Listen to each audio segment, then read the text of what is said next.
আসসালামু আলাইকুম। আমি আজকে আপনাদের সামনে নতুন একটি রেসিপি নিয়ে আসলাম। বেগুন ভাজে আমি কিভাবে ভর্তা বানালাম আপনাদেরকে দেখাবো। দেখুন আমি বেগুনটাকে ভেজে নিচ্ছি। দেখুন কিভাবে তৈরি করলাম। পুরা ভিডিওটা না টেনে দেখবেন অবশ্যই। এই দেখুন বেগুনটাকে আমি ভেজে নিচ্ছি।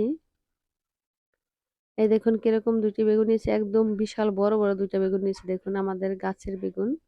দেখুন কত সুন্দর দেখতে।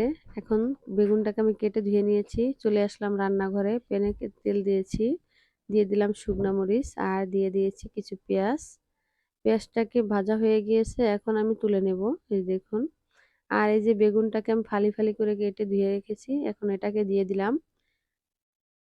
এখন আমি দিয়ে দেব হালকা একদম হালকা পরিমাণে একটু হলুদ আর লবণ।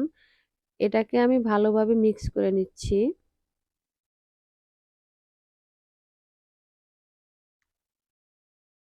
হয়ে গিয়েছে, এখন আমি ঢেকে দেব ৫ মিনিটের জন্য। চলে আসলাম। এই যে দেখুন হয়ে গিয়েছে বেগুনটা।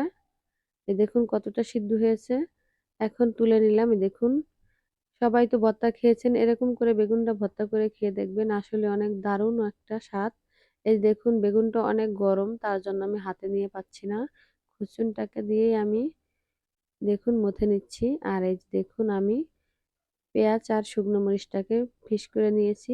এখন এটাকে আমি ভালোভাবে মিশিয়ে নেব। অনেকটা গরম তো হাতে নিয়ে পাচ্ছি না। এখন দিয়ে দিলাম সরিষার তেল। দেখুন এরকম ২ টি বেগুন ঘরে থাকলে অবশ্যই আশা করি আর কিছু ভাত খাওয়ার জন্য লাগে না। এই যে দেখুন হয়ে গিয়েছে ভর্তা, কমপ্লিট হয়েছে। এখন আমি পরিবেশন করব। এই যে দেখুন। আশা করি আপনাদের অনেক পছন্দ হয়েছে এই ভর্তাটা। আপনারা বাসায় তৈরি করে খেয়ে দেখবেন। আসলে বেগুন তো সবাই অন্য রকম করে ভর্তা বানায় যে যার পছন্দ মতো। আজকে আমি এরকম করে ভর্তা তৈরি করেছি। আশা করি অনেক ভালো লাগবে আপনাদের।